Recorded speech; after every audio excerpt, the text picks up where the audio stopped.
আসসালামু আলাইকুম রহমতুল্লাহ বারাকাতুহু। আজকে আমরা সূরাতুজ জিলজালের তাফসীর শুনবো ইনশাআল্লাহ বিইذনিল্লাহ। খুব ছোট্ট সূরা, অনেকেরই মুখস্থ আছে এটা। এই সূরাগুলো আমাদের নিয়ম করে সময় করে মুখস্থ করা লাগে না, এগুলো এমনি মুখস্থ হয়ে যায় শুনতে শুনতে। সাধারণত এই ছোট ছোট সূরাগুলো দিয়েই আমাদের রেগুলার সালাহ যখন আমরা পড়ি এগুলো দিয়ে ইমামতি করা উচিত। আল্লাহর হাবিব সাল্লাল্লাহু আলাইহি ওয়াসাল্লাম বিভিন্ন হাদিসে বলেছেন যে তোমরা যখন ইমামতি করবে তখন তোমার পেছনে যারা আছে তাদের দিকেও খেয়াল রাখবে। রাসূল সাল্লাল্লাহু আলাইহি ওয়াসাল্লাম অত্যন্ত বিবেকবোধ সম্পন্ন একজন ব্যক্তিত্ব ছিলেন। তিনি খেয়াল রাখতেন, যেটাকে আমরা কনসিডারেট বলি। আল্লাহর হাবিব সাল্লাল্লাহু আলাইহি ওয়াসাল্লাম খুব কনসিডারেট ছিলেন, কার কোথায় কী সমস্যা এটা খুব খেয়াল করতেন। And he was a man of 6 senses. আমরা 6 সেন্সের কথা বলি, আমাদের অধিকাংশেরই 4টা সেন্স একসাথে কাজ করে, কারো 5টা 6টা সেন্স কাজ করে, এরকম মানুষ পাওয়া দুষ্কর। আল্লাহর হাবিব সাল্লাল্লাহু আলাইহি ওয়াসাল্লাম অত্যন্ত বিবেকবোধ সম্পন্ন একজন লোক ছিলেন। একবার তিনি সালাত খুব সংক্ষিপ্ত করলেন, তো সাহাবারা জিজ্ঞেস করলেন, ইয়া রাসূলুল্লাহ এত সংক্ষিপ্ত কেন করলেন সালাত? তখন আল্লাহর হাবিব সাল্লাল্লাহু আলাইহি ওয়াসাল্লাম বললেন যে পেছনে বোনদের নামাজের সেকশনে ওখান থেকে একটা ছোট্ট বাচ্চার কান্নার আওয়াজ আমি শুনছিলাম। আমার মনে হচ্ছিল বাচ্চাটাকে সামলাতে মাটার খুব কষ্ট হচ্ছে, তো এই জন্য আমি সালাতটা সংক্ষিপ্ত করে দিয়েছি। দেখেন কীরকম সেন্সেশন, কতটা কনসিডারেট ছিলেন। একবার আবার আল্লাহর হাবিব সাল্লাল্লাহু আলাইহি ওয়াসাল্লাম মাগরিবের সালাত কিংবা এশার সালাতের কোনো এক সেজদা অনেক লম্বা করে দিলেন। তখন সাহাবারা আবার প্রশ্ন করলেন, ইয়া রাসূলুল্লাহ সাল্লাল্লাহু আলাইহি ওয়াসাল্লাম এত লম্বা দীর্ঘ সেজদা করতে তো ফরজ সালাতে আমরা কখনো দেখি না, কেন করলেন? অসুস্থ হলেন নাকি নামাজের মাঝখানে, অথবা ওহী নাজিল হচ্ছিল নাকি, এরকম কিছু ঘটলো নাকি? তো আল্লাহর হাবিব সাল্লাল্লাহু আলাইহি ওয়াসাল্লাম বললেন যে না, এগুলো কিছুই না, বরং আমার নাতি হাসান আমি সেজদারত অবস্থায় আমার পিঠের উপরে চড়ে বসেছিল, কাঁধের উপরে। তো আমি অপেক্ষা করছিলাম যতক্ষণ না তার খেলা শেষ না হয়, তার প্রয়োজন পূরণ না হয়, ততক্ষণ আমি সেজদায় লুটিয়ে পড়েছিলাম। হাসান যখন নেমেছে, তার প্রয়োজন পূরণ হয়েছে, আমি আবার সেজদা থেকে উঠে দাঁড়িয়েছি। দেখেন কতটা কনসিডারেট ছিলেন।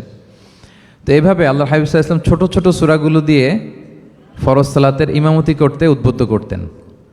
মুআয ইবনে জাবাল রাদিয়াল্লাহু তাআলা আনহুকে উনি মদিনার পাশেই একটা এলাকার ইমাম হিসেবে অ্যাসাইন করেছিলেন। তো ওই এলাকার লোকজন ছিল শ্রমজীবী, ওট দিয়ে তারা পানি নিয়ে খেজুর বাগানে পানি সিঞ্চন করত।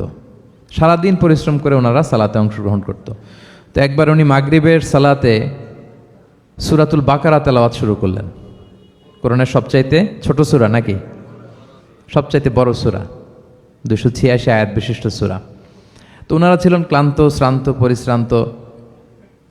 কেউ কেউ বিরক্ত হয়ে ক্লান্ত হয়ে নামাজ ছেড়ে দিয়ে একা একা নামাজ পড়ে ফেললেন। পরে আল্লাহর হাবিব সাল্লাল্লাহু আলাইহি ওয়াসাল্লামের কাছে যে তারা অভিযোগ করলেন যে ইয়া রাসূলুল্লাহ আপনি যে ইমাম পাঠিয়েছেন উনি তো এমন কাজ করেছে, সূরা বাকারা উনি ধরেছে মাগরিবের সালাতে। রাসূল সাল্লাল্লাহু আলাইহি ওয়াসাল্লাম খুবই ক্ষিপ্ত হলেন, রাগান্বিত হলেন এবং মুআয ইবনে জাবাল রাদিয়াল্লাহু তাআলা আনহুকে ডেকে পাঠালেন। ডেকে তিনি বললেন, আফাত্তানুন আনতা ইয়া মুআয। লিটারালি ফাত্তান শব্দটা ব্যবহার করেছেন যে মুআয তুমি কি সমাজে ফিতনা ছড়াচ্ছ? তোমাকে পাঠালাম ইমাম হিসেবে, সেখানে তালিম দিবে, তারবিয়া দিবে, ঐক্য ধরে রাখবে, তুমি কি ফিতনা ছড়াচ্ছ সমাজে? তুমি কি ওয়াদ-দুহা ওয়াল-লাইলি ইযা সাজা এরকম সূরাগুলো পারো না? সাব্বিহ ইসমা রাব্বিকাল আ'লা এগুলো তোমার মুখস্থ নাই? ওয়াশ-শামসি ওয়া-দুহাহা এগুলো তোমার জানা নেই? তুমি এত লম্বা সূরা কেন ধরলে মাগরিবের সালাতে? তো তখন তিনি বললেন, যখন তুমি সালাতে ইমামতি করবে ফরজ সালাতে, তখন ছোট ছোট সূরা পড়বে, কেননা তোমার পেছনে অসুস্থ থাকতে পারে, তারপর বয়স্ক কোনো লোক থাকতে পারে, অথবা মুসাফির মসজিদের পাশ দিয়ে সফর করতেছিল, ভাবলো জামাত চলতেছে, জামাতটা ধরি, ঢুকেই যদি দেখে যে আপনি সূরা বাকারা তেলাওয়াত করতেছেন, তো তার জন্য তো কঠিন হয়ে যাবে কোপ আপ করা, কন্টিনিউ করা। তো এই জন্য ছোটো ছোটো সূরাগুলো আল্লাহর হাবিব সাল্লাল্লাহু আলাইহি ওয়াসাল্লাম পড়তে আমাদেরকে উৎসাহিত করেছেন ফরজ সালাতের, যখন আমরা ইমামতি করব। তো এইরকম একটি সূরা হচ্ছে সূরাতুজ জিলজাল, যেটা আমাদের প্রায় সকলেরই মুখস্থ। তো আমরা আসুন প্রথমে আমরা সরল বঙ্গানুবাদ শুনি এই সূরাটার, তারপর এই সূরা থেকে কিছু রিফ্লেকশন আমরা শেয়ার করার চেষ্টা করব ইনশাআল্লাহ বিইذনিল্লাহ। আমি শুরুতে সূরাটার সরল বঙ্গানুবাদ আপনাদের সাথে শেয়ার করছি। আউযু বিল্লাহি মিনাশ শাইতানির রাজিম। বিতাড়িত শয়তান থেকে মহান আল্লাহ তাআলার কাছে পানাহ চাচ্ছি। বিসমিল্লাহির রহমানির রহিম। পরম করুণাময় অসীম দয়ালু আল্লাহ তাআলার নামে শুরু করছি। ইযা জুলজিলাতিল আরদু জিলজালাহা যখন পৃথিবীকে ভয়ঙ্করভাবে প্রকম্পিত করা হবে। ওয়া আখরাজাতিল আরদু আথকালাহা আর পৃথিবী তার ভেতরে থাকা সব ভারী বস্তুগুলোকে উদ্গীরণ করে দিবে, বের করে দিবে। ওয়াকাল আল ইনসানু মা লাহা, আর মানুষ বলবে এই পৃথিবীর কি হলো। ইয়াউমা ইদিন তুহাদ্দিসু আখবারাহা, সেদিন পৃথিবী তার সব খবর বলে দিবে। বিআন্না রাব্বাকা আওহা লাহা, কারণ তার রবই তাকে এমনটি করতে আদেশ করেছেন বা প্রত্যাদেশ দিয়েছেন। ইয়াউমা ইদিন ইয়াসদুরুন নাসু আশতাতান লিয়ারাউ আমালাহুম, সেদিন মানুষগুলো দলে দলে বের হবে যাতে করে তাদের আমলনামা তাদের কাছে পেশ করা যায়। ফামান ইয়ামাল মিসকালা যাররাতিন খাইরান ইয়ারা, যে ব্যক্তি অনুপরিমাণ ভালো কাজ করেছে সেটা সে দেখতে পাবে। ওমান ইয়ামাল মিসকালা যাররাতিন শাররান ইয়ারা, আর যে ব্যক্তি অনুপরিমাণ মন্দ কাজ করেছে, কোনো খারাপ কাজ করেছে, সেটাও সেদিন দেখতে পাবে। সাদাকাল্লাহুল আযীম। এই হচ্ছে সূরাতুজ জিলজালের সংক্ষিপ্ত বঙ্গানুবাদ। এবার আসুন এই সূরা থেকে কিছু রিফ্লেকশন, কিছু তাফসির আমরা শেয়ার করি। প্রিয় ভাইয়েরা, এই সূরাটা নাজিলের একটা প্রেক্ষাপট আছে। সাহাবাদের মধ্যে একটা ধারণা জন্মেছিল যে আমরা যদি খুব ছোট ছোট ভালো কাজ করি এইটা বোধহয় সওয়াব হবে না, বা মিজানের পাল্লা এটা তেমন একটা রেকগনাইজ করা হবে না। অথবা অনেক সাহাবাদের মধ্যে এরকম ধারণা ছিল যে আমরা খুব সামান্য সামান্য ছোট খারাপ কাজ করলে এটার হয়তো ওইরকম পাপ হবে না বা শাস্তি হবে না। তো ওনাদের মনে যখন এরকম একটা ধারণা তৈরি হলো, তখন আল্লাহ তাআলা এই সূরাটা নাজিল করেছেন। বিশেষ করে এই সূরার শেষের 2 আয়াত, যেখানে আল্লাহ তাআলা বলছেন ফামান ইয়ামাল মিসকালা যাররাতিন খাইরান ইয়ারা, যে না, তোমরা ছোট্ট ভালো করলে সেটাও দেখতে পাবা সেদিন তোমাদের আমলনামাতে। ওমান ইয়ামাল মিসকালা যাররাতিন শাররান ইয়ারা, এবং ছোট্ট খারাপ কাজ করলে সেটাও তোমরা তোমাদের আমলনামায় দেখতে পাবে। তো সাহাবাদের এই চিন্তা, এই ধারণাটাকে ভুল প্রমাণ করবার জন্য, তারা যে ভুল ধারণা করছেন এটা বোঝাবার জন্য, জানাবার জন্যই আল্লাহ তাআলা বেসিকলি সূরাতুজ জিলজাল তিনি নাজিল করেন। এই সূরাটি কোরআনের ধারাক্রম অনুসারে 99তম সূরা। কোরআনের যে ধারাক্রম, সূরা ফাতিহা দিয়ে শুরু, তারপরে বাকারা, তারপর আলে ইমরান, সেই ধারাবাহিকতায় এটা কত নম্বর সূরা? 99 নম্বর সূরা। এবং সূরাটি মাদানী সূরা। কি সূরা? আমরা জানি কোরআনের সূরাগুলো 2 ভাগে বিভক্ত, কোনোটা মক্কায়, কোনোটা মদিনায় নাজিল হয়েছে। যেটা মক্কায় নাজিল হয়েছে সেটা মাক্কি, যেটা মদিনায় নাজিল হয়েছে সেটা মাদানী। তো জিলজাল হচ্ছে মাদানী সূরা। এই সূরার আয়াত সংখ্যা হচ্ছে 8। আয়াত সংখ্যা কত? 8। আল্লাহর হাবিব সাল্লাল্লাহু আলাইহি ওয়াসাল্লাম এই সূরাটাকে একটা কম্প্রিহেন্সিভ সূরা বলেছেন। জামে মানে সূরা, খুবই কম্প্রিহেন্সিভ। কম্প্রিহেন্সিভ মানে হচ্ছে ভেরি প্রিসাইজ ইন ওয়ার্ডিং, শব্দ কম, কথা কম, কিন্তু এটার আবেদন, এটার এক্সপ্লেনেশন অনেক বেশি, এরকম একটি সূরা। ছোট্ট অল্প কয়েকটি আয়াত দিয়ে সূরাটা আল্লাহ তাআলা নাজিল করেছেন, কিন্তু এটার আবেদন অনেক বেশি। এক বয়স্ক সাহাবী এসে আল্লাহর হাবিব সাল্লাল্লাহু আলাইহি ওয়াসাল্লামকে বলল, ইয়া রাসূলুল্লাহ, আপনি আমাকে কোরআনের একটা সূরা শিক্ষা দেন, কোন সূরা পড়ব? তো আল্লাহর হাবিব সাল্লাল্লাহু আলাইহি ওয়াসাল্লাম বললেন, যাওয়াতুর র, মানে আলিফ লাম র দিয়ে যে সূরাগুলো আছে এগুলো পড়ো। তো এই সাহাবী বলল, ইয়া রাসূলুল্লাহ, আমার বয়স বেশি, আমার জিহ্বা ভারী হয়ে গেছে, আমি এত বড় সূরা পারবো না, অন্য কিছু বলেন। তো আল্লাহর হাবিব সাল্লাল্লাহু আলাইহি ওয়াসাল্লাম বললেন, তাহলে যাওয়াতু হামিম, হামিম দিয়ে যে সূরাগুলো শুরু হয়েছে কোরআনে সেগুলো পড়ো। বলতেছে, ইয়া রাসূলুল্লাহ, এটাও পারবো না, আরও সহজ করে দেন। তো তখন আল্লাহর হাবিব সাল্লাল্লাহু আলাইহি ওয়াসাল্লাম বললেন, তাহলে আল মুসাব্বিহাত, মানে সাব্বাহা ইউসাব্বিহু দিয়ে যেই সূরাগুলো শুরু হয়েছে তুমি এগুলো পড়ো। ওই সাহাবী বলে, এইটাও কঠিন হয়ে যায় আমার জন্য। তখন আল্লাহর হাবিব সাল্লাল্লাহু আলাইহি ওয়াসাল্লাম বললেন যে, তাহলে কি চাও? বলতেছে, আমাকে একটা জামে মানে সূরা শিক্ষা দেন, মানে এমন একটা কম্প্রিহেন্সিভ সূরা শিক্ষা দেন যে এটা শিখলে আমার হেদায়েতের জন্য যথেষ্ট হয়ে যাবে। তখন আল্লাহর হাবিব সাল্লাল্লাহু আলাইহি ওয়াসাল্লাম বললেন, তাহলে তুমি পড়ো ইযা যুলজিলাতিল আরদু জিলজালাহা ওয়া আখরাজাতিল আরদু আথকালাহা ওয়া ক্বালাল ইনসানু মা লাহা। তুমি সূরাতুল জিলজাল তেলাওয়াত করো। তখন থেকেই সাহাবী এই সূরাতুল জিলজাল তেলাওয়াত আরম্ভ করলেন। উনি বললেন যে আমি আর বেশি কিছু পড়ব, শুধু এটাই পড়ব। সাহাবাদের মধ্যে অনেকের এরকম খুব সহজ সরল মানসিকতা ছিল। তো উনি বললেন যে এটাই পড়ব। তো রাসূল সাল্লাল্লাহু আলাইহি ওয়াসাল্লাম বললেন যে কোনো সফল ব্যক্তিকে যদি কেউ দেখতে চায় তাহলে এর দিকে তাকাও, দেখো কত সহজ সরল, কত চমৎকারভাবে সে এই বার্তাটা গ্রহণ করেছে যে আমি জীবনে শুধু এটাই পড়ব। তো সূরাতুল জিলজাল হচ্ছে একটা কম্প্রিহেন্সিভ সূরা, সূরাতুন জামিআ। এটা হচ্ছে সূরার একটা ফাজিলাত, এটা আমরা জানলাম। আবার আল্লাহর হাবিব সাল্লাল্লাহু আলাইহি ওয়াসাল্লাম এই সূরাকে কোরআনের অর্ধেক বলেছেন। আল্লাহর হাবিব সাল্লাল্লাহু আলাইহি ওয়াসাল্লাম ইরশাদ করেছেন, ইযা যুলজিলাতিল আরদু তা'দিলু নিসফাল কোরআন। সূরাতুল জিলজাল এটা কোরআনের অর্ধেক, কোরআনের অর্ধেক। আপনারা এরকম শুনেছেন যে সূরা ফাতিহাকে বলা হয় কোরআনের অর্ধেক, তারপর সূরাতুল ইখলাসকে বলা হয় সুলুসুল কোরআন, কোরআনের 1/3। তো এটার অর্ধেক বলার কারণ হচ্ছে কোরআনে অর্ধেক বলা হয়েছে দুনিয়ার কথা, অর্ধেক বলা হয়েছে আখিরাতের কথা, পরজগতের কথা, লাইফ আফটার ডেথের কথা। তো যেহেতু এই সূরাটা আখিরাতকে কাভার করে, তাই সেজন্য কেমন যেন এই সূরাটা পুরো কোরআনের অর্ধেক। আল্লাহ তাআলা আমাদেরকে, আমরা যখন আল্লাহর কাছে কল্যাণ কামনা করি, আল্লাহ বলেছেন এইভাবে বলো, রব্বানা আতিনা ফিদ দুনিয়া হাসানা ওয়া ফিল আখিরাতি হাসানা ওয়া কিনা আযাবান্নার। হে আল্লাহ, আপনি দুনিয়ার কল্যাণ আমাদেরকে দান করেন, পরজগতের কল্যাণ দান করেন, আমাদেরকে আগুনের শাস্তি থেকে রক্ষা করেন। তাহলে দুনিয়া আখিরাত দুইটার কম্বিনেশনে। সো সূরা জিলজাল যেহেতু আখিরাতকে কাভার করে, তাহলে এটা কোরআনের অর্ধেক। এটা কি কোরআনের অর্ধেক? তা'দিলু নিসফাল কোরআন। সূরাতুজ জিলজাল তা'দিলু নিসফাল কোরআন, এটা কোরআনের অর্ধেক।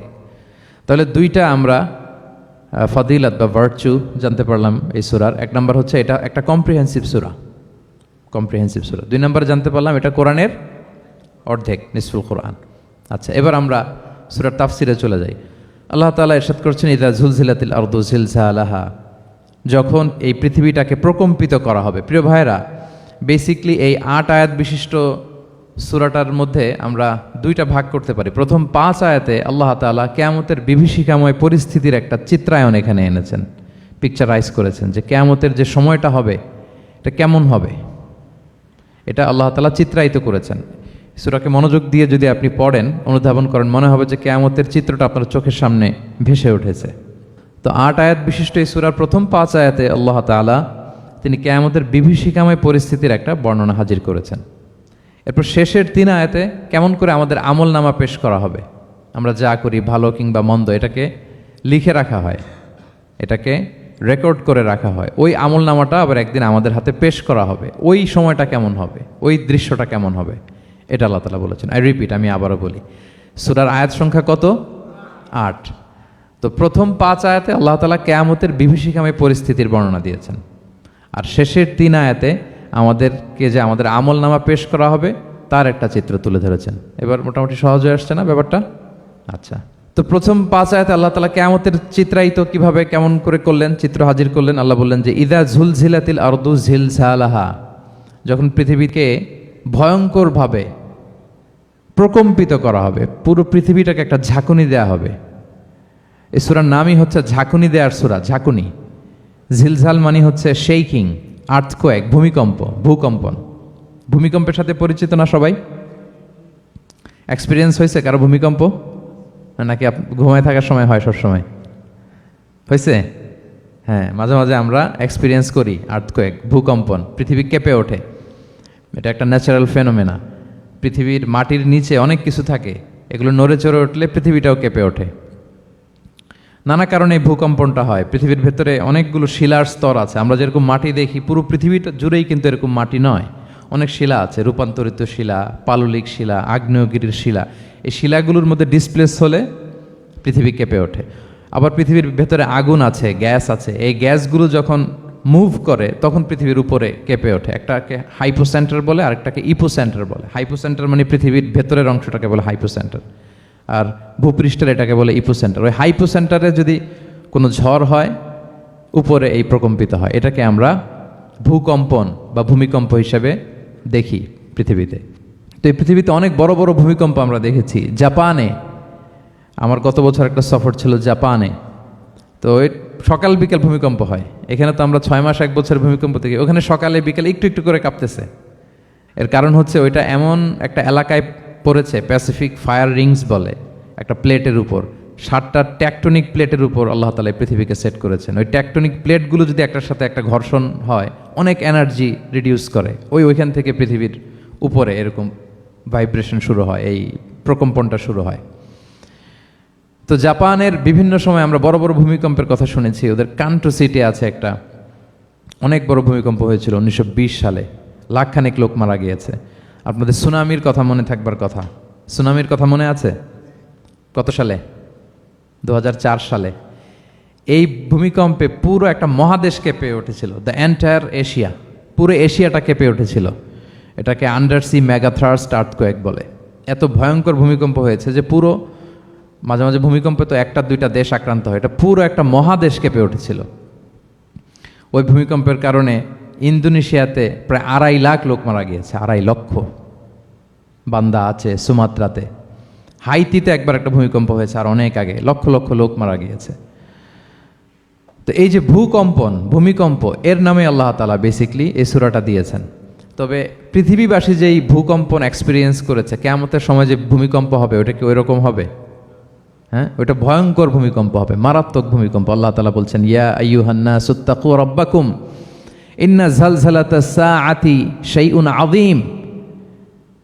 হে মানুষেরা, তোমরা আল্লাহকে ভয় করো আর তোমরা জেনে রেখো কিয়ামতের যে ভূমিকম্পটা হবে সেটা শাইউন আযীম। আযীম শব্দটা আল্লাহ যে কোনো জায়গায় ব্যবহার করেন না, যেটা খুব ভয়ঙ্কর হয়, মাত্রাতিরিক্ত, লিমিট ছাড়িয়ে যায়, ওইটার ক্ষেত্রে আল্লাহ তাআলা আযীম বলেন। আল্লাহর হাবিব সাল্লাল্লাহু আলাইহি ইসলামের আচরণ, ওনার ক্যারেক্টারিস্টিক্স বলতে যে আল্লাহ শব্দ ব্যবহার করেছেন, ওয়া ইন্নাকা লাআলা খুলুকিন আযীম। নবী হে, আপনি সুমহান চরিত্রের উপর প্রতিষ্ঠিত, মানে এই চরিত্রের মধ্যে দাগ ফেলতে পারে এরকম কেউ নেই। সো আযীম শব্দটা কোরআনের যত জায়গায় ব্যবহার করেছেন, আল্লাহ নিজের ক্ষেত্রে বলেছেন সূরা আয়াতুল কুরসির শেষে, ওয়া হুয়াল আলিয়ুল আযীম, তিনি হচ্ছেন আলী এবং আযীম, সুমহান। তো কিয়ামতের এই ভূকম্পনের ক্ষেত্রে আল্লাহ তাআলা এই আযীম শব্দটা ব্যবহার করেছেন। ইন্না জালজালাতাস সাআতি শাইউন আযীম, এটা মারাত্মক হবে সেদিনকার ভূমিকম্প, সাধারণ ভূমিকম্প নয়। ইযা রুজ্জাতিল আরদু রাজ্জা ওয়া বুসাতিল জিবালু বাসসা, পুরো পৃথিবীটা একসাথে কেঁপে উঠবে, পাহাড়গুলো ভেঙে চুরে তছনছ হয়ে যাবে। এটা হবে বেসিকলি যখন ইসরাফিল আলাইহিস সালাম উনি ট্রাম্পিটে ফুৎকার দিবেন, হুইসেল দিবেন সিঙ্গার মধ্যে, নুফিখা ফিস সূর, সূরের মধ্যে যখন তিনি ফুৎকার দিবেন। আপনারা ইসরাফিল আলাইহিস সালামের একজন ফেরেশতা, ওনার নাম শুনেছেন না? হ্যাঁ, one of the major angels, major একজন ফেরেশতা। আল্লাহ তাআলা ওনাকে সৃষ্টিই করেছেন এই বিশাল হুইসেলে একটা ফুৎকার দেওয়ার জন্য, আর কোনো কাজ নাই, ওনার অ্যাসাইনমেন্ট এই একটাই। সৃষ্টির পর থেকে আজ অবধি বিশাল হুইসেলটা নিয়ে আল্লাহর আরশের দিকে তিনি তাকিয়ে আছেন, অপলক নেত্রে, পলকও ফেলেন না চোখের, যে কখন আল্লাহ তাআলা অর্ডার করবেন, করার সাথে সাথে ফুৎকার দিবেন তিনি, আবার না দেরি হয়ে যায়, আবার না আল্লাহর আদেশ পালনে কোনো গাফলতি হয়ে যায়। সৃষ্টির পর থেকে ওনার একটাই অ্যাসাইনমেন্ট, এই বিশাল সুর ট্রাম্পিট নিয়ে হুইসেল দেওয়ার জন্য আল্লাহর আরশের দিকে তাকিয়ে আছেন। যে মুহূর্তে আমরা এখন কথা শুনছি, এখনও তাকিয়ে আছেন উনি। 3টা ফুৎকার দেওয়ার জন্য আল্লাহ তাআলা ওনাকে সৃষ্টি করেছেন। প্রথম ফুৎকারটাকে বলে নাফখাতুল ফাজা, যে ফুৎকারের সাথে সাথে মানুষগুলো তটস্থ হয়ে যাবে, পৃথিবীর মানুষ তটস্থ হয়ে যাবে। যখন তটস্থ হবে তখন কি অবস্থা হবে সেটাই আল্লাহ তাআলা এই সূরার প্রথম আয়াতে বললেন, যে ইদা জুলজিলাতিল আরদু জিলজালাহা, যখন পুরো পৃথিবীকে প্রকম্পিত করা হবে মারাত্মকভাবে। ইসরাফিল আলাইহিস সালাম প্রথম যে ফুৎকারটা দিবেন তখন পুরো পৃথিবী কেঁপে উঠবে, মারাত্মকভাবে কেঁপে উঠবে। তারপরের যে ফুৎকার দিবেন তখন সব মরে যাবে, আমরা পৃথিবীতে কেউই বেঁচে থাকবো না, তখন মানুষ মরে যাবে, জিন জাতি মরে যাবে, সমস্ত ফেরেশতারাও মরে যাবে। যেই ফেরেশতা মালাকুল মাউত, যিনি মৃত্যুর ফেরেশতা, যার মাধ্যমে আল্লাহ তাআলা মৃত্যু ঘটিয়ে থাকেন, তারও মৃত্যু ঘটবে। সে আল্লাহ তাআলার কাছে বলবে, আল্লাহ, পৃথিবীর সবাই মরেছে, আপনার আদেশ অনুযায়ী মানুষ, জিন, ইবলিস সবাইকে আমি মৃত্যু দিয়েছি, তাদের রূহ কবজ করেছি, এখন কি হবে? আল্লাহ তাআলা বলবেন, এখন তুমি মরবে, মুতিয়া মালাকুল মাউত, এখন তুমি মরো। মালাকুল মাউত তখন মারা যাবে। এত ভয়ঙ্কর একটা চিৎকার দিয়ে মালাকুল মাউত জগৎ থেকে বিদায় নিবে। আল্লাহর হাবিব সাল্লাল্লাহু আলাইহি ওয়াসাল্লাম বলেন, ওই ভয়ঙ্কর চিৎকার যদি পৃথিবীবাসী শুনতে পেত তাহলে আলাদা করে ইসরাফিলের সিঙ্গার ফুৎকার দেওয়ার প্রয়োজন হতো না, প্রতিটা মানুষ তাদের কানের পর্দা ফেটে মুহূর্তেই লাশ হয়ে পড়ে যেত।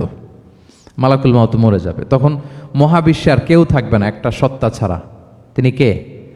আল্লাহ সুবহানাহু ওয়া তাআলা। সূরা আর রহমানে আল্লাহ তাআলা চমৎকারভাবে বলেছেন, কুল্লু মান আলাইহা ফান ওয়া ইয়াবকা ওয়াজহু রাব্বিকা যুল জালালি ওয়াল ইকরাম, পৃথিবীতে যা আছে সব নিঃশেষ হয়ে যাবে একমাত্র তিনি ছাড়া। তিনি হচ্ছেন অব্যয়, অক্ষয়, অবিনশ্বর, চিরঞ্জীব, শাশ্বত। এরপর কেউ যখন থাকবে না, আল্লাহ তাআলা ইসরাফিল আলাইহিস সালামকে আবার জীবিত করবেন, তখন তিনি সর্বশেষ হুইসেলটা দিবেন, আবার জীবিত হয়ে তিনি লাস্ট 3 নম্বর হুইসেলটা দিবেন। লাস্ট হুইসেলটা যখন দেয়া হবে তখন জমিন থেকে সব মৃত লাশগুলো আবার জীবিত হয়ে দাঁড়াতে শুরু করবে। মিনহা খালাকনাকুম ওয়া ফিহা নুঈদুকুম ওয়া মিনহা নুখরিজুকুম তারাতান উখরা, মাটি থেকে বানিয়েছি, মাটির কবরে তোমাদের পাঠিয়েছি, আবার মাটি থেকে তোমাদেরকে উত্থিত করা, আবার সবাই উঠবে। এই 3টা হুইসেল দেওয়ার জন্য আল্লাহ তাআলা সাইয়েদনা ইসরাফিল আলাইহিস সালামকে সৃষ্টি করেছেন। তো ওনার প্রথম হুইসেল দেওয়ার পরে কি অবস্থা হবে, কি রিয়াকশন হবে, ওইটা আল্লাহ তাআলা সূরাতুল জিলজালের প্রথম আয়াতে বললেন, ইযা জুলজিলাতিল আরদু জিলজালাহা, যখন পুরো পৃথিবীটা প্রকম্পিত হবে, মারাত্মকভাবে প্রকম্পিত হবে। ওয়া আখরাজাতিল আরদু আথকালাহা, আর যখন জমিন তার ভেতরে থাকা ভারী বস্তুগুলোকে উদ্গীরণ করে দেবে, বমি করে বের করে দেবে, ভমিটিং করবে বা নিক্ষেপ করবে। পৃথিবীর ভেতরে কি আছে? তাফসিরে এসেছে আল মাউথা ওয়াল কুনুজ, অর্থাৎ মৃত ডেড বডিগুলো, সেই আদম আলাইহিস সালামের সময় থেকে শুরু করে কিয়ামত পর্যন্ত পৃথিবী সব ডেড বডিগুলোকে ধারণ করে তার ভেতরে, তাই না? জীবিতদেরকে ভূপৃষ্ঠ উপরে ধারণ করে, আর মৃতদেরকে জমিন তার পেটের ভেতরে ধারণ করে। তো আখরাজাতিল আরদু আথকালাহা, জমিন ভারী বস্তুগুলোকে উদ্গীরণ করবে, তাহলে সব ডেড বডিগুলোকে তখন বের করে দিবে। আর কুনুজ যত আছে, মিনারেলস, যত খনিজ পদার্থ আছে পৃথিবীর ভেতরে, স্বর্ণ, যত মিনারেল আছে, ইউরেনিয়াম থেকে শুরু করে যত গ্যাস আছে, প্লাটিনাম আছে, যা আছে, আগুন, অগ্নিকুণ্ড, সব কিছু জমিন বের করে দিবে। মারাত্মক এক বিস্ফোরণের মধ্য দিয়ে জমিন সব কিছু উদ্গীরণ করে বের করে দিবে। তাহলে দেখেন, কিছুটা সামহাও আপনাদের সামনে চিত্রায়িত হচ্ছে না কিয়ামতটা কেমন হবে? যদি একটু কল্পনা করেন, যেভাবে আল্লাহ তাআলা বলছেন যে ইদা জুলজিলাতিল আরদু জিলজালাহা, পুরো পৃথিবীটা প্রকম্পিত হবে। ও আখরাজাতিল আরদু আথকালাহা, জমিন তার ভেতরের বস্তুগুলো বের করে দিবে, ভারী বস্তুগুলো, অর্থাৎ ডেড বডি এবং যত খনিজ পদার্থ আছে সেগুলো।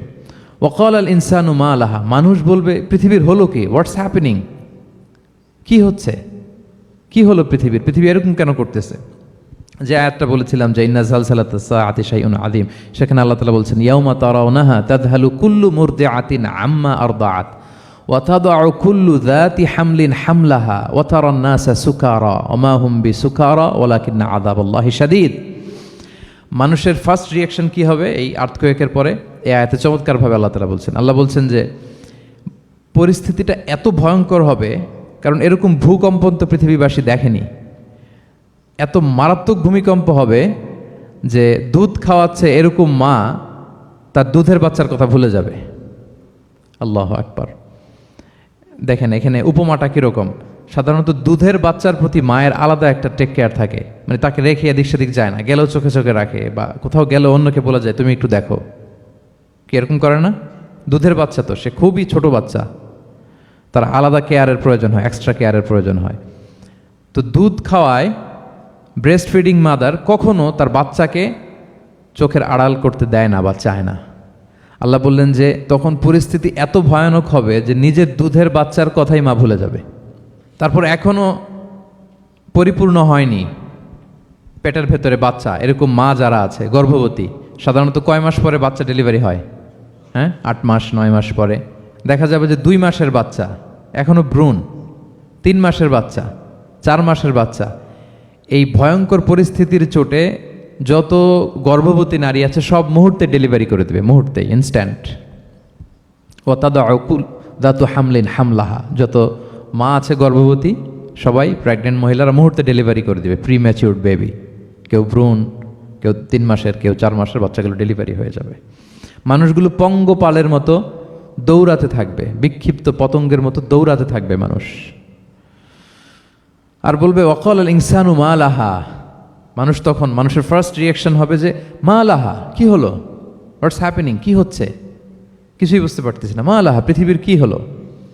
ইয়াউমা ইদিন তুহাদ্দিসু আখবারাহা, সেদিন পৃথিবী সব কিছু বর্ণনা করে দিবে, সব বয়ান দিয়ে দিবে।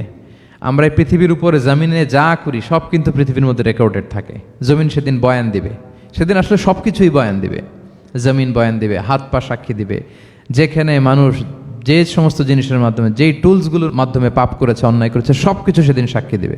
আর সব সাক্ষীর বড় সাক্ষী হবে সেদিন এই জমিন। জমিন হবে সেদিন রাত সাক্ষী। জমিন হবে কি সাক্ষী? রাত সাক্ষী। ইয়াউমা ইদিন তুহাদ্দিসু আখবারাহা, আল্লাহ জমিনকে বলবে এবার তুমি পাপের বয়ান দাও। রাত সাক্ষী হয়ে তুমি বয়ান দাও, কি কি ঘটেছে তোমার উপরে। কারণ আমরা যত পাপই করি না কেন, যত কাজই করি না কেন, সব জমিনের উপরই করি, তাই না? তো জমিন সেদিন বয়ান দিবে, সাক্ষী দিবে। ইয়াউমা ইদিন তুহাদ্দিসু আখবারাহা। জমিন কিভাবে সাক্ষী দিবে, জমিন কিভাবে কথা বলবে? আল্লাহ তাআলা বলছেন বিআন্না রাব্বাকা আওহা লাহা, কারণ তার রব জমিনকে সেদিন কি করেছে? আদেশ করেছে, প্রত্যাদেশ করেছে। আল্লাহ তাআলার আদেশে জমিন সেদিন কথা বলবার সুযোগ পাবে, সব বয়ান দিবে কি কি হয়েছে জমিনের ভেতর, কি কি অন্যায় হয়েছে, কি কি পাপ হয়েছে, কি কি সংগঠিত হয়েছে, সব ধরে ধরে জমিন সেদিন বর্ণনা করবে। তাহলে প্রথম 5টা আয়াত আমরা বলে ফেললাম, যে প্রথম 5টা আয়াতে কিয়ামতের বিভীষিকামী পরিস্থিতির একটা পিকচারাইজেশন পাইছেন আপনারা? হ্যাঁ, ভয় লাগতেছে আপনাদের? ভয় লাগতেছে? সেদিনকার পরিস্থিতি কেমন হবে খুব সংক্ষিপ্ত পরিসরে একটা বর্ণনা আমাদের সামনে আসছে না? এই 5 আয়াতে চলে আসছে। কিন্তু ভয়ঙ্কর হবে সেই দিনটা, কেউ কাউকে চিনবে না। ইয়াউমা ইয়াফিরুল মারউ মিন আখিহি ওয়া উম্মিহি ওয়া আবিহি ওয়া সাহিবাতিহি ওয়া বানিহি লিকুল্লি ইমরিইম মিনহুম ইয়াউমা ইযিন শা'নুন ইউগনি। ভাই ভাইকে দেখে পালাবে, পরিচয় দিবে না। বন্ধু বন্ধুকে দেখে পালাবে, স্বামী স্ত্রীকে দেখে পালাবে, প্রিয়তমা স্ত্রীকে পরিচয় দিবে না, কলেজের টুকরা সন্তানকে পরিচয় দিবে, কেউ কাউকে চিনবে না। সবাই নাফসি নাফসি, সবাই নাফসি নাফসি। কোনো পোশাক ছাড়া বস্ত্রহীন হয়ে উঠবে। আম্মা জান আয়েশা রাদিয়াল্লাহু তাআলা আনহা বিষ্ণু ইসলামকে বলবেন, ইয়া রাসূলুল্লাহ, তাহলে মানুষ কি লজ্জিত হবে না বস্ত্রহীন অবস্থায় উঠলে? তখন রাসূল সাল্লাল্লাহু আলাইহি ওয়াসাল্লাম বললেন, লিকুল্লি ইমরিইম মিনহুম ইয়াউমা ইযিন শা'নুন ইউগনি। প্রত্যেকের এমন একটা ভয়ঙ্কর অবস্থা হবে যে তার গায়ে কাপড় আছে কি নাই, সে কীরকম অবস্থায় আছে এটাই সে ভুলে যাবে। মানে ওই টেন্ডেন্সিই তার থাকবে না। এত ভয়ঙ্কর হবে সেদিনটা। সেই ভয়ঙ্করতম দিনে আল্লাহ তাআলা আমাদেরকে হেফাজত করুক।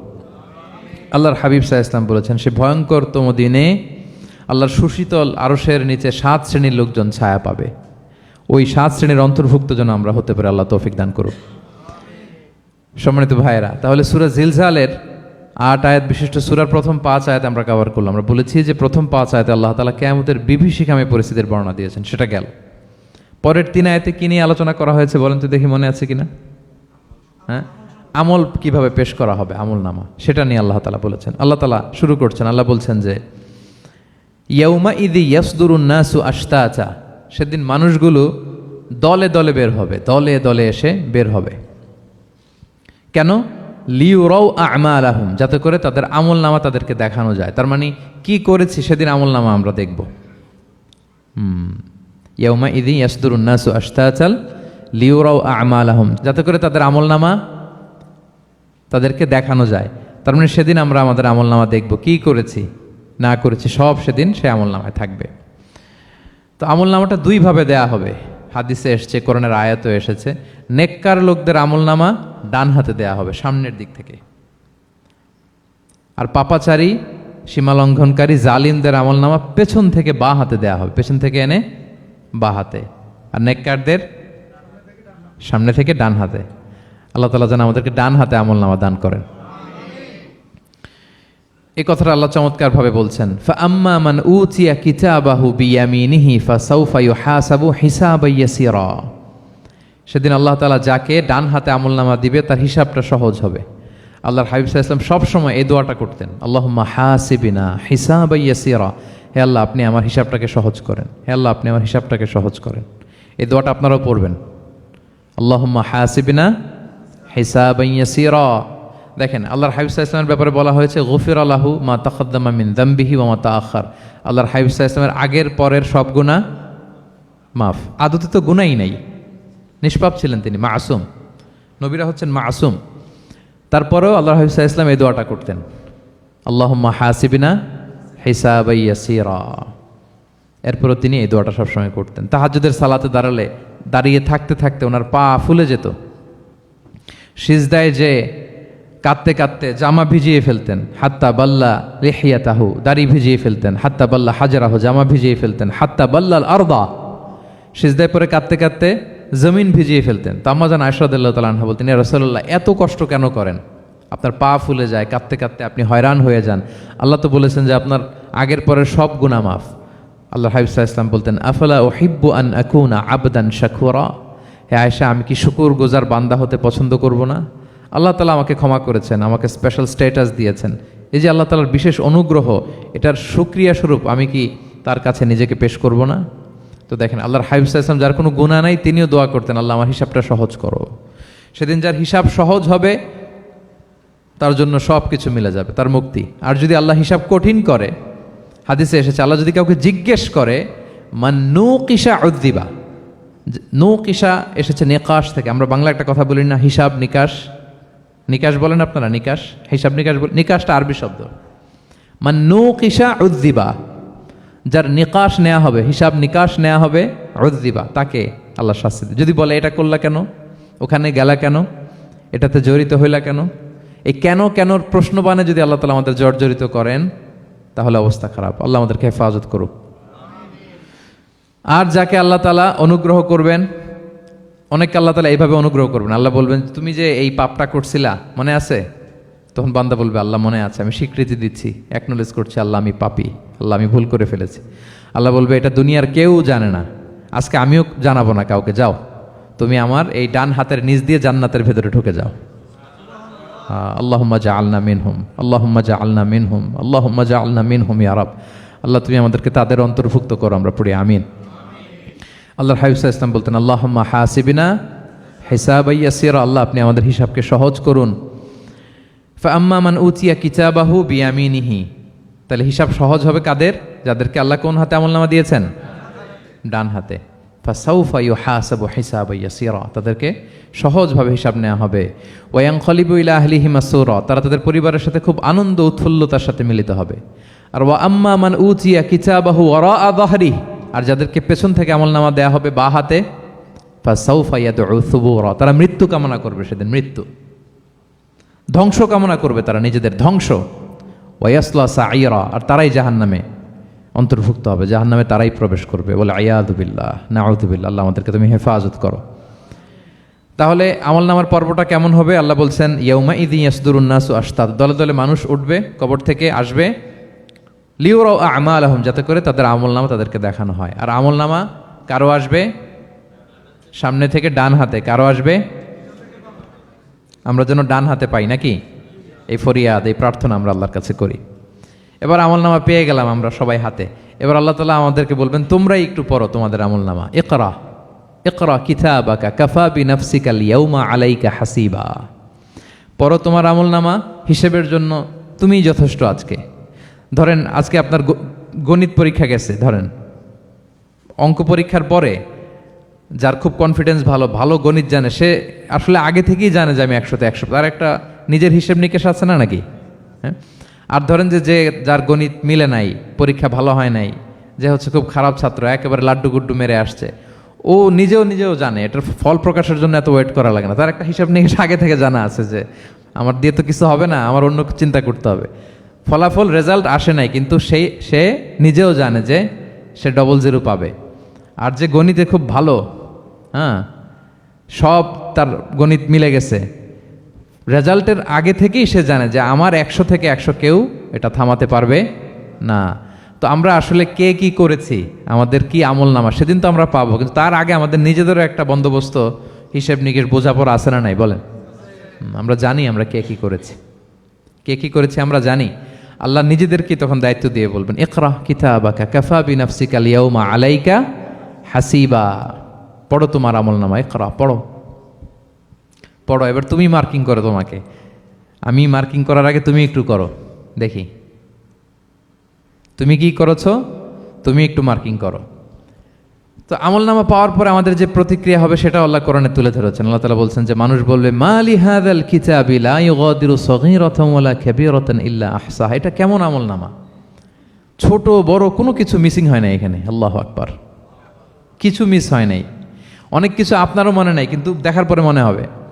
ধরেন ঠিক এই মুহূর্তে গত বছর রমাদানের এই দিনে আমরা কোথায় ইফতারি করছিলাম, হুট করে জিজ্ঞেস করলে আমি বলতে পারবো? বলতে পারবেন আপনি?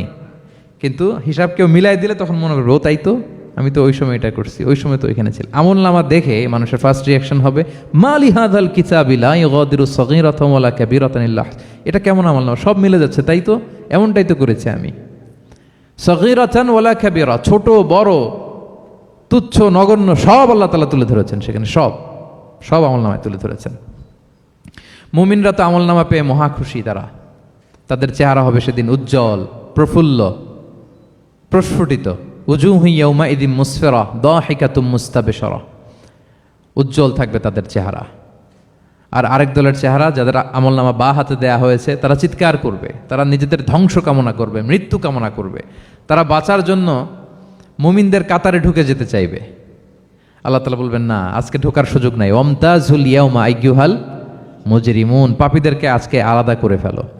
সীমাহুম ফি উজুহিহিম মিন আসারিস সুজুদ, তাদের চেহারার মধ্যে সিজদার দাগ দেখে ফেরেশতারা জান্নাতীদেরকে আলাদা করবেন, জাহান্নামীদেরকে আলাদা করবেন। এবার যখন বলা হবে আমলনামা পড়ো, তোমাদের কোনো মন্তব্য আছে কিনা, তারা অস্বীকার করবে। শুরুতে বাঁচার জন্য কি করবে? দুনিয়াতে যেরকম হয়, সুপ্রিম কোর্টে দাঁড়িয়ে, কাঠগড়ায় দাঁড়িয়ে যেটা করে মানুষ, বাঁচার সর্বশেষ চেষ্টাটা করে, অস্বীকার করে, মিথ্যা বলে, বলে না?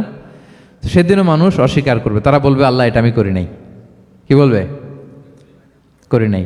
তা আল্লাহ তাআলা কি প্রমাণ করে দিতে পারবেন যে তারাই এটা করেছে?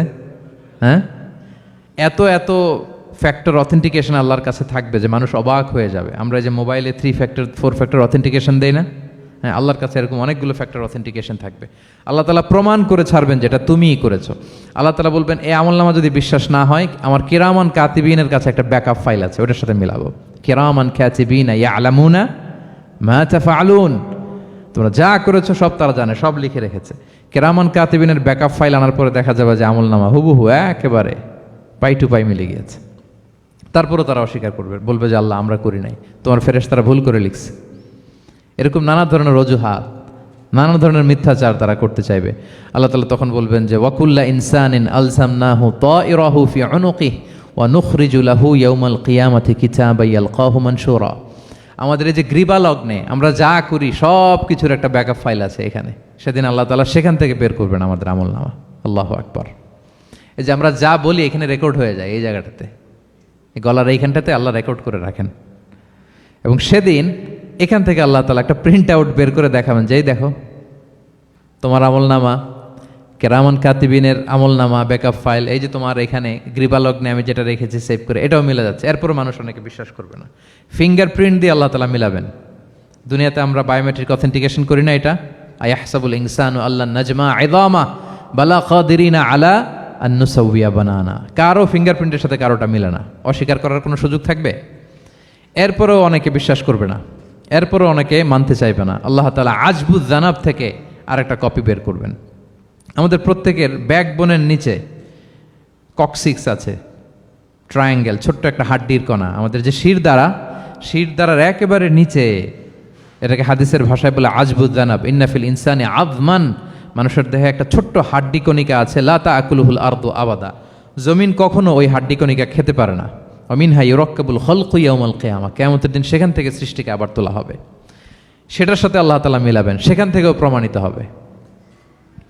এরপর আল্লাহ তাআলা ভিডিও রেকর্ড দেখাবেন। ওয়াকুল্লা শাইইন আহসাইনাহু ফি ইমামিম মুবিন নামক ভিডিও রেকর্ডার দিয়ে। তখন আপনি সরাসরি দেখবেন যে এই তো আপনি ওই জায়গায় গিয়েছেন, এই তো আপনি পাপ কাজ করেছেন, এই তো আপনি অন্যায় কাজ করেছেন, এই তো আপনি জুলুম করেছেন, এই তো সীমালঙ্ঘন করেছেন, সব কিছু আপনি একেবারে ভিজুয়াল প্রেজেন্টেশন, আর অস্বীকার করার কোনো সুযোগ থাকবে না। তারপরেও যারা অস্বীকার করবে যে আল্লাহ আমি করি নাই, আল্লাহ বলেন আলিয়াউমা নাখতিমু আলা আফওয়াহিহিম ওয়া তুকাল্লিমুনা আইদিহিম ওয়া তাশহাদু আরজুলুহুম বিমা কানু ইয়াকসিবুন। সেদিন তার মুখকে আমি সিলগালা করে দেব, আর সুযোগ দেওয়া হবে না। অনেক অস্বীকার করেছো, তার হাত সাক্ষী দিবে, তার পা সাক্ষী দিবে। সেদিন আল্লাহ তাআলা প্রমাণ করেই ছাড়বেন যে এই পাপ তুমি করেছো। তাহলে আমলনামা কিভাবে আল্লাহ দিবেন?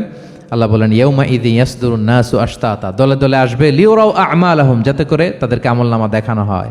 ফামাইয়া আমাল মিসকালা যাররাতিন খাইরান ইয়ারা, অনুপরিমাণ ভালো করেছো তো সেটা তুমি দেখতে পাবে, অনুপরিমাণ খারাপ করেছো তো সেটাও তুমি দেখতে পাবে।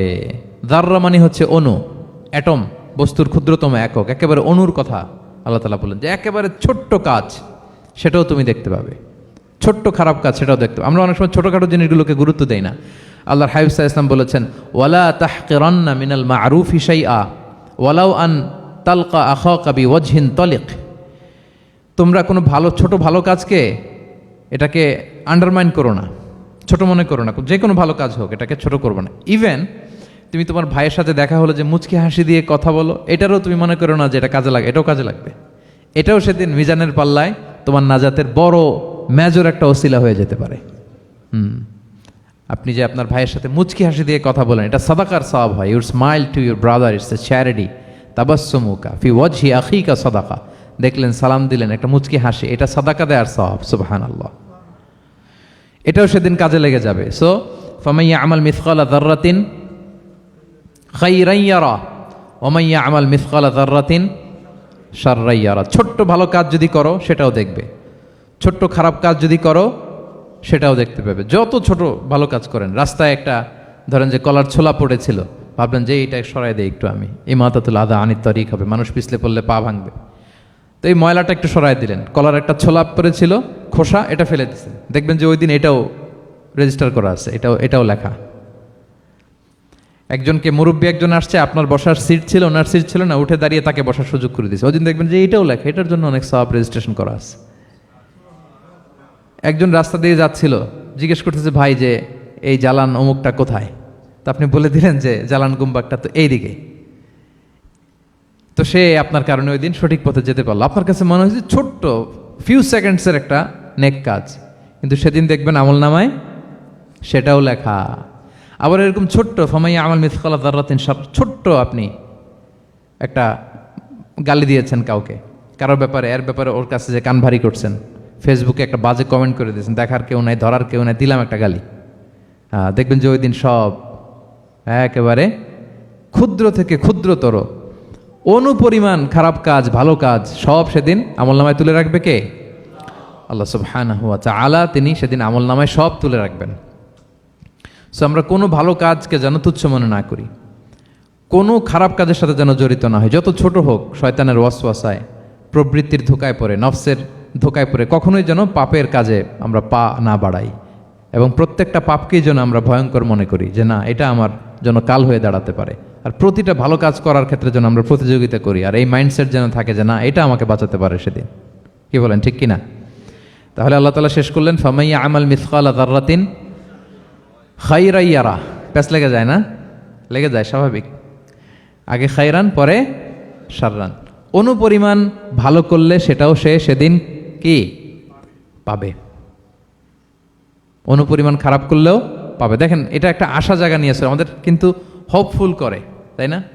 আমরা অনেক সময় এমন হয় যে ভালো কাজ করছি, কেউ দেখে নাই। হ্যাঁ, আপনি এই আয়াতটা খেয়াল করবেন যে না, কেউ দেখে নাই, কিন্তু দেখেছে কে? আল্লাহ দেখেছেন, উনি দেখলেই চলবে, আমার আমলনামা এটা ঠিকই থাকবে। কোনো এক কারণে সমাজের সবাই আপনাকে ভুল বুঝেছে, misunderstanding, everyone got you wrong. আসলে আপনি ঠিক ছিলেন, সবাই পরিস্থিতি, সামাজিক, এটা সেটা, এরকম হয় না যে সবাই ভুল বুঝতেছে, আসলে আপনি ঠিকই করছেন। সবাই ভুল বুঝুক, আপনার আমলনামায় সেটা ভালো কাজ হিসেবে লেখা থাকবে, ঠিক কিনা? অনেক সময় ঠকায় লোকজন, আমাদেরকে ঠকায় নানাভাবে, আমরা হয়তো তার সাথে পেরে উঠি না। মাঝে মাঝে কিছু ভিডিও আমি দেখি, এই আপেল বিক্রি করতেছে, কি অদ্ভুত ব্যবসায়ী। তো দেখাচ্ছে খুব ভালো ভালো আপেল, আপনারা দেখেছেন কিনা জানি না। সে আবার ওই পলিথিনের ভেতরে পচা নষ্ট আপেলগুলোর কয়েকটা প্যাকেট করে রাখে। তো আপনি বেছে বেছে যেই ভালো আপেলে দিবেন সেটাই সে নিয়ে প্যাকেটে দিয়ে দিচ্ছে। মাপটাপ করার পরে আপনি যখন টাকা বের করতেছেন বা অন্যমনস্ক, হুট করে সে ওই পচা আপেলের ওইটা, আপনার একই পলিথিন, একই ওজনের তার একটা হিসাব থাকে, ওইটা ধরাই দিচ্ছে। তা আপনি কোত্থেকে আপেল কিনছেন, বাসা হয়তো অনেক, বাসায় যেয়ে দেখেন সর্বনাশ, কি টসটসে পাকা আপেলগুলো বেছে বেছে দিলাম, এখন দেখি পচা। তো ওরে তো আর পাবেন না, ওরে আর ধরাও হইল না। আপনি ভাবছেন হিসাবটা এখানেই শেষ? হ্যাঁ, এখানেই শেষ না। Lot of unsettled issue yet to be settled.